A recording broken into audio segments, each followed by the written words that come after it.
चलिए, कल हम लोग बात किए थे ग्राफ का, स्थिति समय ग्राफ। ठीक है, आज हम बात करेंगे वेग समय ग्राफ। ठीक है, वेग समय ग्राफ, ध्यान दीजिएगा। वेग समय ग्राफ, आज हम इसी पे चर्चा करेंगे। ये ग्राफ जो है बहुत मोस्ट इंपॉर्टेंट है, वेग समय ग्राफ, ध्यान रखिएगा। ठीक है, वेग समय ग्राफ होता क्या है? वेग और समय के बीच में जो ग्राफ खींचा जाता है उसी को हम बोलते हैं वेग समय ग्राफ। ठीक है, कोई गतिमान वस्तु है, उसके वेग और समय के बीच में जो ग्राफ हम खींचते हैं उस ग्राफ को क्या कहते हैं? वेग समय ग्राफ। जब ये ग्राफ खींचा जाता है तो समय को एक्स अक्ष पर और वेग को वाई अक्ष पर रखा जाता है, ये ध्यान रखिएगा। ठीक है, तो अगर कोई कहे वेग समय ग्राफ है क्या, तो आप यही कहेंगे वेग और समय के बीच खींचा गया ग्राफ क्या कहलाएगा? वेग समय ग्राफ कहलाता है। वेग समय ग्राफ कहलाता है। इस ग्राफ में, इस ग्राफ को खींचते समय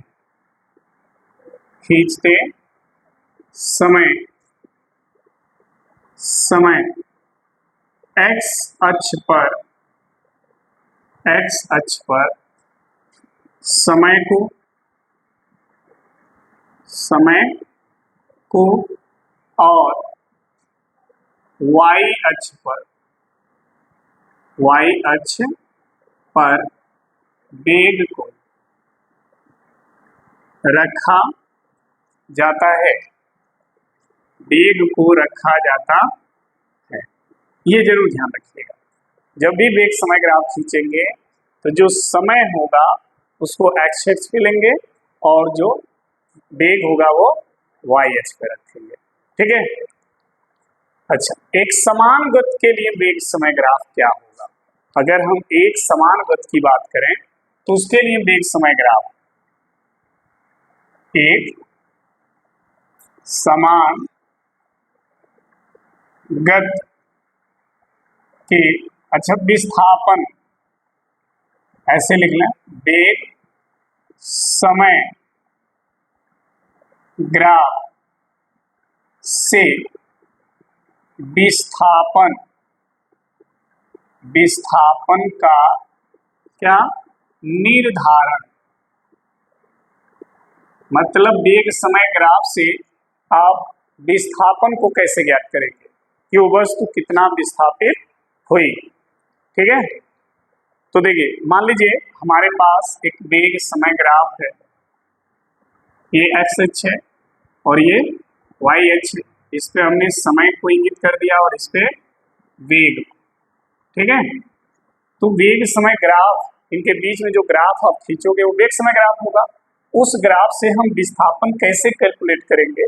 तो ध्यान रखिए, मान लीजिए कोई वस्तु है, वो ये ओरिजिन पॉइंट, जब उसका समय t1 था तो उस वस्तु का वेग क्या था? v था। ठीक, समय t2 हुआ, अभी भी वस्तु का वेग वही रहा, v ही रहा। ठीक, तो देखिए ध्यान से, समय बदला लेकिन वेग नहीं बदला, वेग वही रहा ना, सही है? तो इन दोनों समयों के बीच में ये जो वेग समय ग्राफ, ये जो क्षेत्रफल घेर रहा है ना, यही क्षेत्रफल क्या होगा? विस्थापन हो जाएगा। ठीक है, मतलब किसी विशेष समय में वेग समय ग्राफ द्वारा समय अक्ष के बीच बनी हुई आकृति का जो क्षेत्रफल होगा वही क्या कहलाएगा, वेग समय ग्राफ। या हम ऐसे भी कह सकते हैं कि वेग समय ग्राफ और समय अक्ष के बीच में जो भी भाग होगा उस भाग का क्षेत्रफल क्या कहलाएगा, विस्थापन। तो अगर किसी विशेष समय में जब विस्थापन निकालना हो तो उस विशेष समय के बीच जो बनेगा ग्राफ, जो क्षेत्रफल, वो हो जाएगा उसका विस्थापन। ठीक है, तो ये जरूर ध्यान रखिएगा। विस्थापन किससे निकलेगा, वेग समय ग्राफ और समय अक्ष के बीच जो भी एरिया होगा उस एरिया से हम उसका वेग उसका विस्थापन ज्ञात करेंगे। ठीक है, तो लिखेंगे किसी विशेष समय में वेग समय ग्राफ द्वारा समय अक्ष कौन, एक्स अक्ष, जिसमें समय लिया गया है। किसी विशेष समय में वेग समय ग्राफ द्वारा समय अक्ष के बीच वेग समय ग्राफ द्वारा समय अक्ष के साथ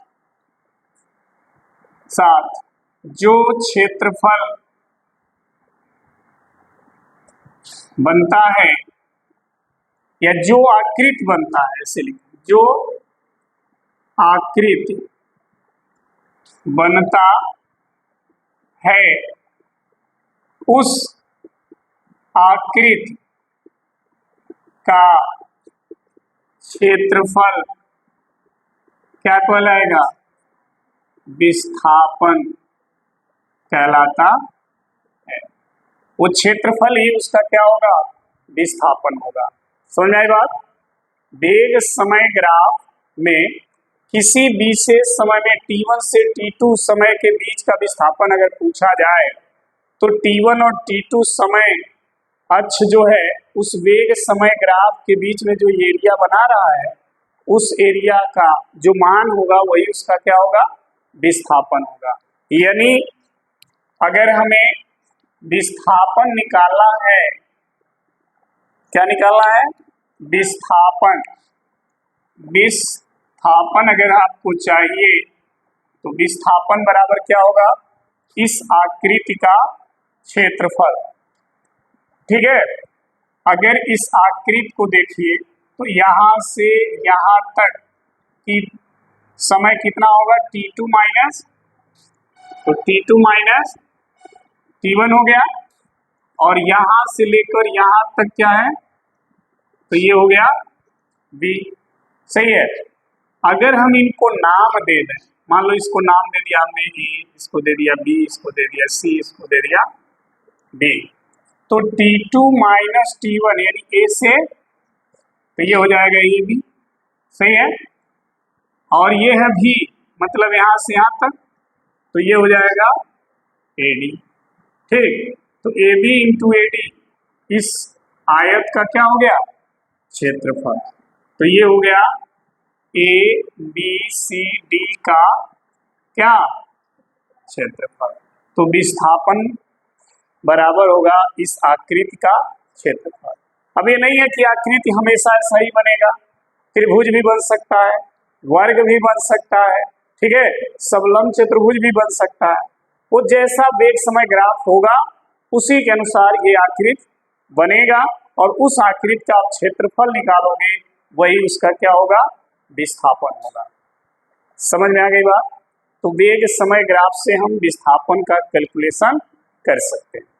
ठीक, अगर एक समान गति के लिए वेग समय ग्राफ बनाना हो तो देखिए आगे हम बात करेंगे। एक समान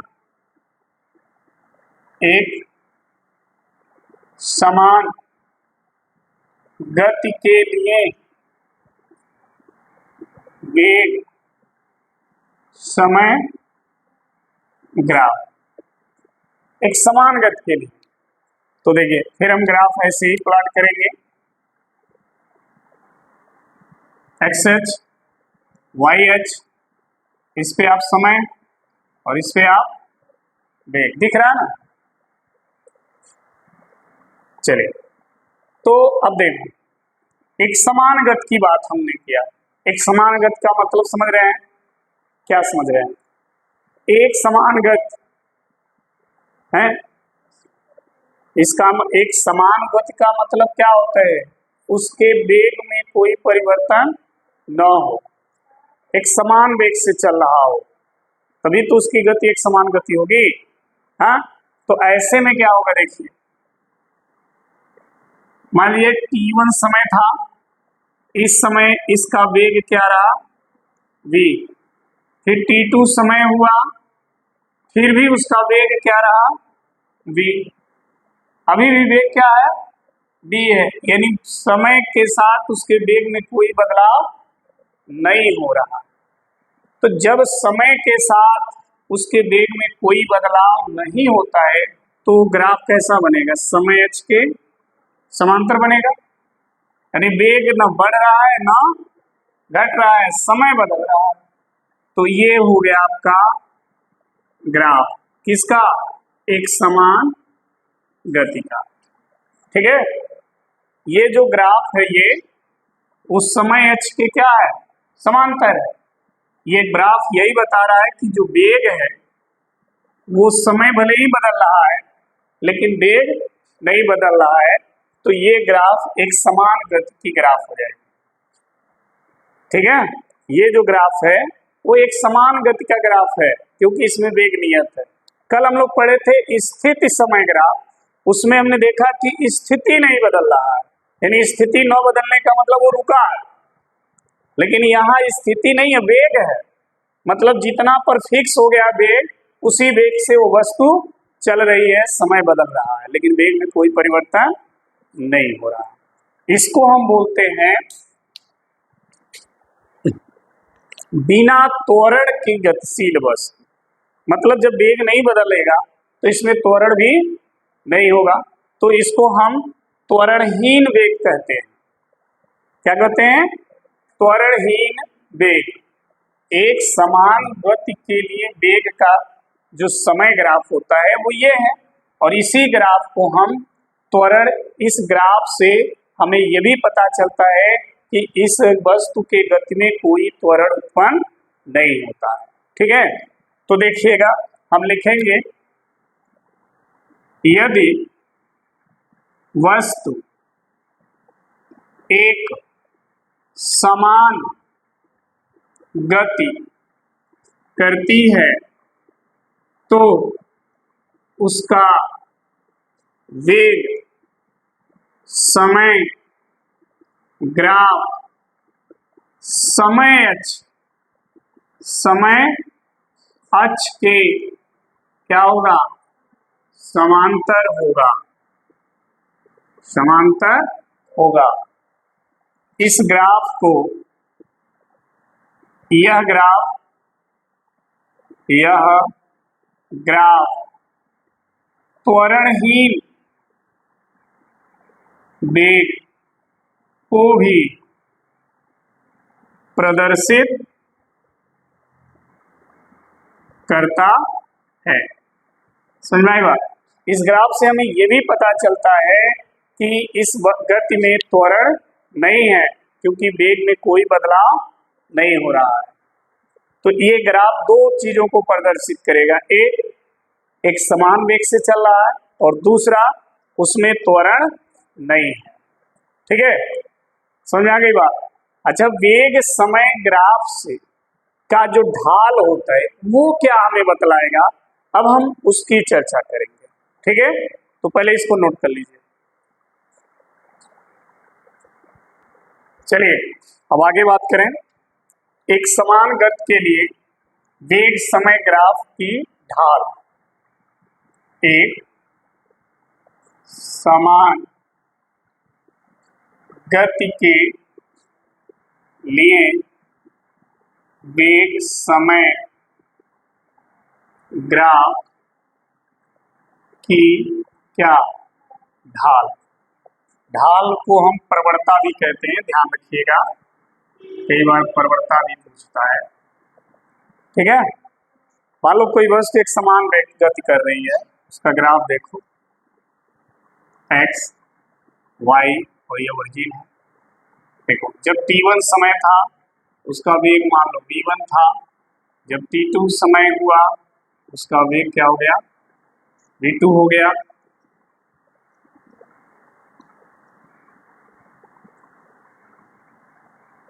ठीक, ये ग्राफ बना। ठीक, एक समान गति के लिए वेग समय ग्राफ है। इस ग्राफ का जो ढाल होगा वो ढाल हमको निकालना है। मान लो ये ए है और ये बी है और ये सी है।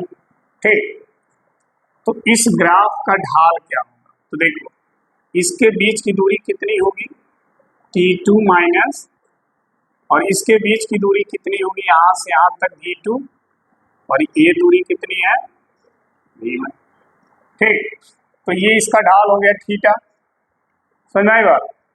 तो ढाल बराबर क्या होगा, ढाल या प्रवणता अगर पूछा गया है तो क्या होगा, देखो ये भुजा बटे ये भुजा, यानी BC बटा AB। BC क्या है B2 माइनस, और AB क्या है T1। देखो B2 माइनस B1 हो गया delta B, T2 minus T1 को हम लिख सकते हैं डेल्टा, यानी वेग बटा क्या कहलाएगा, त्वरण। समझ आई बात। तो वेग समय ग्राफ की जो ढाल होती है वो क्या शो करती है, त्वरण। कल हम लोग पढ़े थे स्थिति समय ग्राफ, उसकी ढाल क्या शो कर रही थी, वेग। क्या शो कर रही थी, यहाँ पर वेग समय ग्राफ है तो यहाँ पर वेग और समय के बीच जो ग्राफ खींचा जाएगा वो ग्राफ, उसकी जो ढाल होगी वो क्या शो करेगी, त्वरण। अगर हर जगह ढाल बराबर है इसका मतलब वो वस्तु एक समान त्वरण से गति कर रही है। तो ये जो ग्राफ है इसका यहाँ पर जो ढाल है वही ढाल यहाँ पर है, वही ढाल, तो इसका त्वरण क्या होगा, एक समान त्वरण। क्या होगा, एक समान त्वरण। ठीक है, समझ में आई बात। तो ये ग्राफ एक समान त्वरण को भी प्रदर्शित कर रहा है। लिखेंगे यह ग्राफ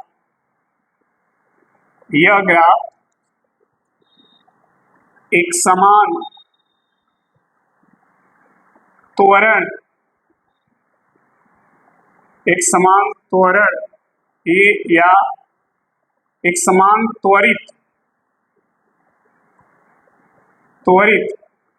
गति को भी क्या कर रहा है, प्रदर्शित कर रहा है। क्योंकि इसके हर बिंदु पर ग्राफ का ढाल क्या है, बराबर है, तो इसका मतलब त्वरण क्या है, एक समान है। क्या है, एक समान त्वरण को शो कर रहा है। ठीक, लेकिन अगर आप समझो कोई वस्तु असमान गति कर रही हो तो उसका क्या होगा, असमान गति का ग्राफ देखिए। असमान गति के लिए क्या, वेग समय क्या, ग्राफ। असमान गति के लिए वेग समय ग्राफ, तो उसमें क्या हो जाएगा, देखो एक्स एच वाई एच। ठीक, तो ये ओरिजिन, कोई वस्तु ऐसे गति कर रही है तो उसका ग्राफ वक्र होता है, और समान गति में ग्राफ कैसा बनता है, वक्र बनता है। या एक्स वाई ऐसे हो, ठीक है, इस पे समय और इस पे वेग, इस पे समय और इस पे वेग, दोनों ये दोनों ग्राफ जो हैं वो किसको प्रदर्शित कर रहे हैं, असमान गति को। क्योंकि ग्राफ ही देख के पता चल रहा है कि इन ग्राफों का वेग घट बढ़ रहा है। ठीक है, अब मान लो हमें इस ग्राफ का ढाल निकालना है। क्या निकालना है, तो कैसे निकालो, एक पॉइंट यहाँ ले लो और एक पॉइंट, मान लो ये पॉइंट T1 पर इसका वेग v1 था, और ये जो पॉइंट है वो T2 पर उसका वेग क्या है, v2। तो इसका ढाल अगर निकालना है तो इसको सीधे ऐसे क्या करो, मिला दो, ठीक, और ये हो गया, तो ये दूरी हो गई कितना T2 माइनस, और ये दूरी हो गई V2 माइनस V1, तो ये बटा ये इसका क्या निकल जाएगा ग्राफ। ठीक, अब ये जो ढाल है, ये जो ढाल है, ये ढाल हर जगह बराबर नहीं होगा, जैसे जैसे आप ऊपर जाओगे ढाल क्या होगा बढ़ता जाएगा। इसका मतलब इस ग्राफ को देखकर हम ये बता सकते हैं कि ये असमान गति से जो वस्तु गति कर रही है इसका त्वरण क्या है बढ़ रहा है, क्या है बढ़ रहा है। ठीक है, समझ आ गई बात। तो इसका ढाल हम ऐसे ही निकालेंगे, क्या करेंगे ढाल बराबर होगा V2 minus V1 T2 minus T1, और ये क्या करेगा delta V by delta T, और ये किसको शो करेगा त्वरण। बट इस ग्राफ के अनुसार अगर आप देखें तो त्वरण क्या हो रहा है बढ़ रहा है, तो इसका मतलब आप कह सकते हैं कि यह धनात्मक क्या कर रहा है धनात्मक त्वरण को प्रदर्शित कर रहा है, कर रहा है। ठीक है, लेकिन अगर इस ग्राफ को देखो, इसमें देखो, इसमें 2 पॉइंट ले लो ऐसे, एक पॉइंट यहां ले लो,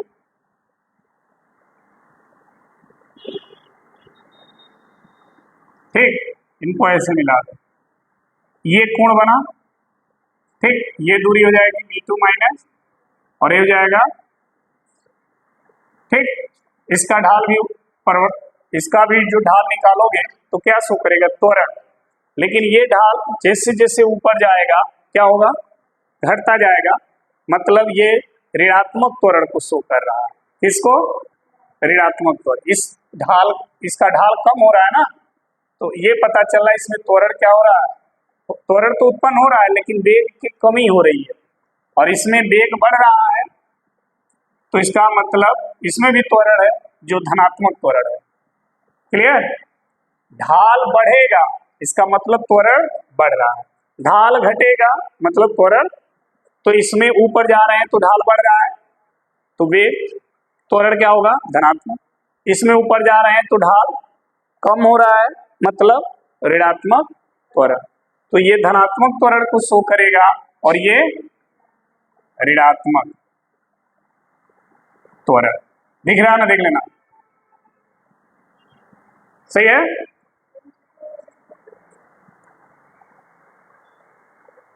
अच्छा, एक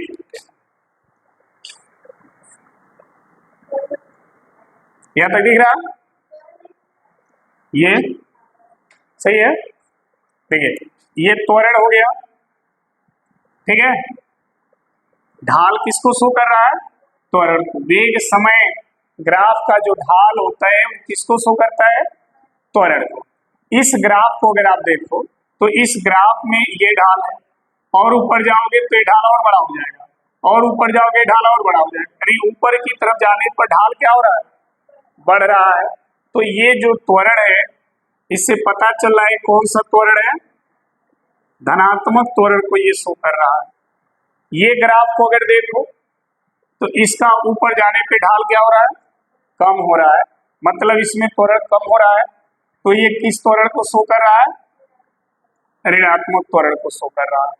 ठीक है, देखिए दोनों ग्राफ असमान गति के लिए है, लेकिन इस ग्राफ की ढाल और इस ग्राफ की ढाल, दोनों ग्राफ की ढाल त्वरण को शो करेगी, लेकिन इसका ढाल ऊपर बढ़ रहा है तो कौन सा त्वरण होगा, और इस ग्राफ का ढाल ऊपर की ओर कम हो रहा है तो कौन सा त्वरण होगा ऋणात्मक, तो ये ऋणात्मक त्वरण को शो करेगा और ये धनात्मक त्वरण को।